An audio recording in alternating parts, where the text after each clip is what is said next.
What's up, everyone, and welcome to Bruh Talk. If you're new to the channel, I thank you for tuning in. If you're returning to the channel, cheers to you. As always, I'm gonna make this short and sweet, nice and neat for you. So without further delay, let's get right into it.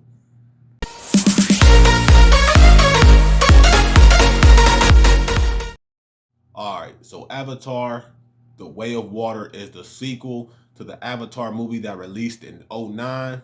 It is again directed by James Cameron, obviously, and stars many of the cast from the first film, including Zoe Saldana, Sam Worthington, several others. Now, for those who don't know, the plot is pretty much what you saw in the trailer. You know, time has passed. Jake Sully has a family now. Everything is looking good until the Sky People return, once again bringing war and death to Pandora.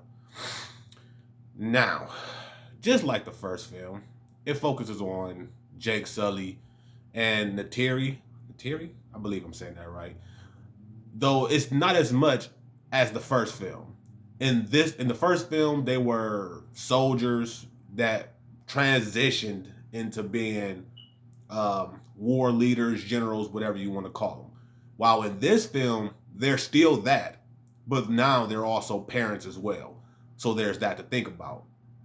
I think this film did well at making us care about each of the kids and the trials and tribulations that they had to face, obviously being who they are. And I'm not going to get into it, spoiling too much, but they did a good job at making us actually give a damn.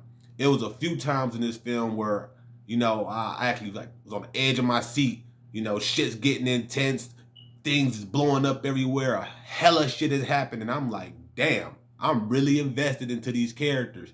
But it's not just the characters that gets me. It's everything. That the animals, the wildlife, the plants, shit, Pandora itself.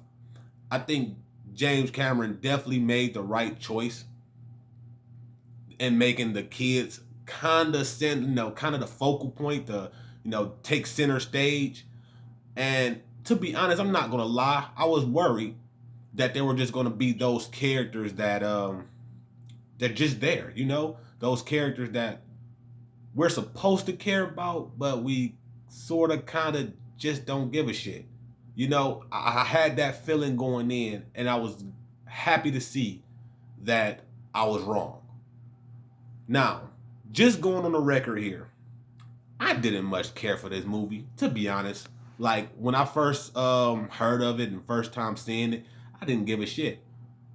But as I started watching it, I'm just like, I actually remember why Avatar is as renowned and praised as it is. This movie is without question the best looking movie I've ever seen.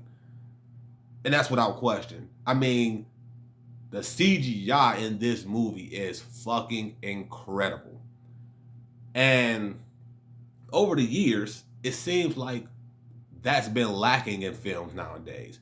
It seems like as we progress and go further in the future, the CGI seems to get worse.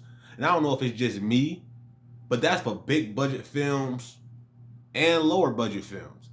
So it was refreshing to see it done right and done to the extent that it was done to in this film.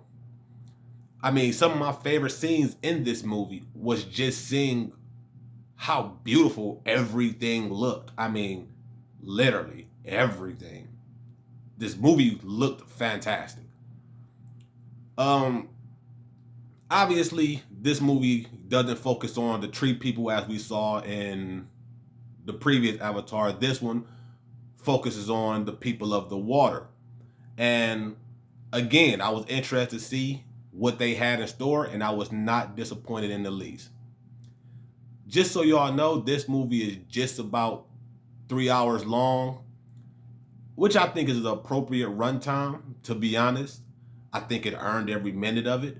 And I never felt like the film was dragging or slowed down to a crawl like other movies do. In the first Avatar, I really enjoyed like Jake becoming one with the Na'vi. I think that was some of my favorite parts, seeing him kind of transition. And again in this film, they sort of did that same thing, except with a different culture of obviously the way of the water. If I did have a gripe with this film, though, I would say it was the villain. And it's not that the villain is bad in any way, he's not. It's just sort of familiar. You know, like I didn't feel the stakes were as high as they should have been, if that makes sense. None of it, no, nevertheless, though, I still enjoyed it. I just felt like they could have and should have done more with the villain. Overall, I thought Avatar: The Way of the Water was both new and familiar, exciting yet intense, and definitely a worthy sequel and definitely worth the wait. If you are an Avatar fan, I have no doubt that you will enjoy this film. And if you're not an Avatar fan, I say still watch it. You might just become one. For a long, long time, I honestly didn't think this film was coming out. I didn't think it was going to happen. But now that we are here, I'm happy it did. But, now we got to wait another 13 years for the third movie. So there's that. If I had to rate Avatar: The Way of Water, I'd give it 4.5 stars. All right, y'all. So that's my review for Avatar: The Way of Water. I hope you all have enjoyed it. As always, I thank y'all for watching. And please consider leaving a like and comment. It'll really help me out, and I greatly appreciate it. If you want to do me one better, though, you can hit that subscribe button. Again, I thank y'all. And I'll catch you on the next one. Cheers.